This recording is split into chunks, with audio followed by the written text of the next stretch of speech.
खबर शामिल करते हैं मंडी बहाउद्दीन से। हमारे C1 न्यूज के district crime reporter Khalid Mahmood Waraich से SHO पहाड़ियां वाली जफर इकबाल रांझा की सहाफियों से तारुफी मुलाकात।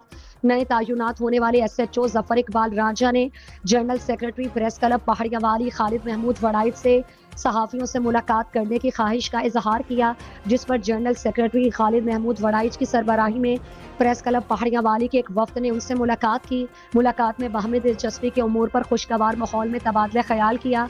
इस मौके पर नए तायुनात होने वाले SHO थाना पहाड़ियां वाली जफर इकबाल रांझा का गुफ्तगू करते हुए कहना था कि इंशाअल्लाह इलाका थाना पहाड़ियां वाली को अमन का गहवारा बनाऊंगा।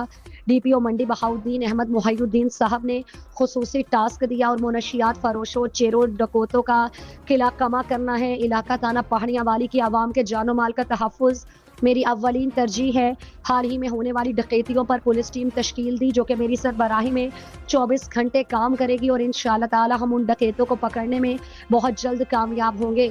मेरे ऑफिस के दरवाजे हर खास आम के लिए 24 घंटे खुले हैं। इस मुलाकात में प्रेस क्लब पहाड़ियां वाली के वफ्द में राना नियाज अली, चौधरी मोहम्मद अशरफ गोंदल, चौधरी औरंगजेब धदरा, खुरम शहजाद वड़ाइच, मिर्जा फयाज अहमद मुगल, मोहम्मद शहबाज मुगल, जफर इकबाल शामिल थे।